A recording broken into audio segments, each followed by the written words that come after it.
प्रणाम आदरणीय मंच और मंच के सामने उपस्थित विद्वत समुदाय, सारस्वत समुदाय, सबके नाम गिना दिए गए हैं। फिर अपनी तरफ से कुछ और बोलना ये पिस्टपेशन होगा, इसलिए उसको छोड़ते हुए मैं मूल विषय पर आना चाहता हूँ।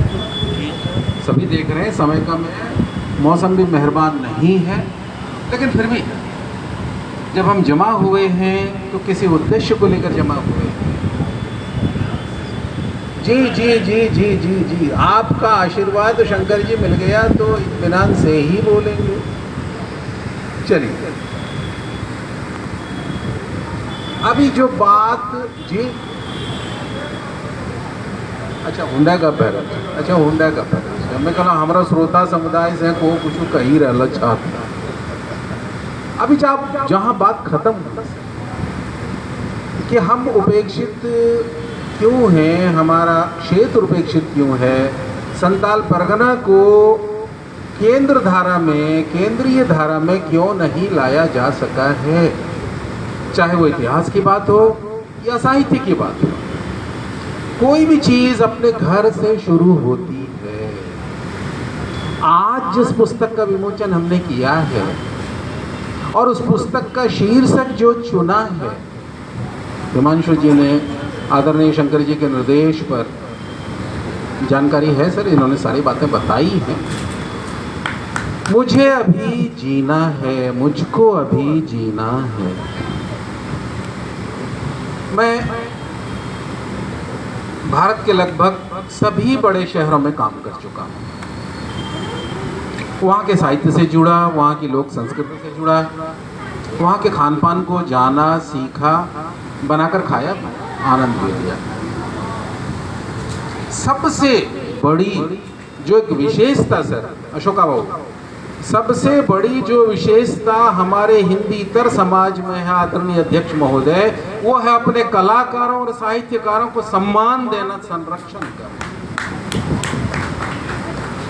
आप में से कितने लोगों को मालूम है कि कन्नड़ के कवि कुवेंपु के नाम पर कन्नड़ दिवस रखा जाता है?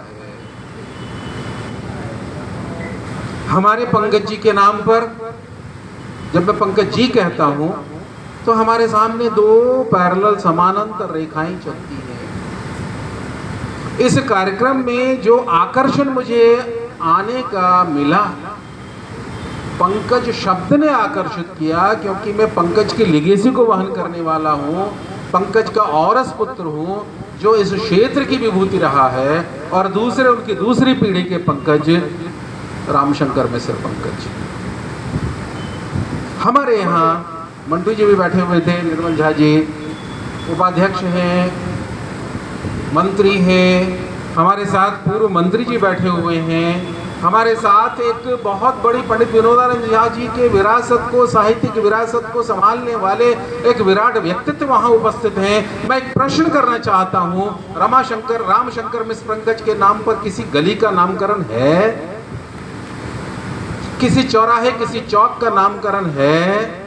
बहुत दिनों के बाद, जब कुछ समय पहले इस चौक का नाम पंडित शिवराम झा चौक हुआ, तो जब भी इधर से गुजरता हूँ हृदय गदगद होता है कि हमने एक अपनी विभूति को याद किया है, जिसने इस पूरे संताल परगना क्षेत्र में शिक्षा की लौ जलाई, अलख जगाई और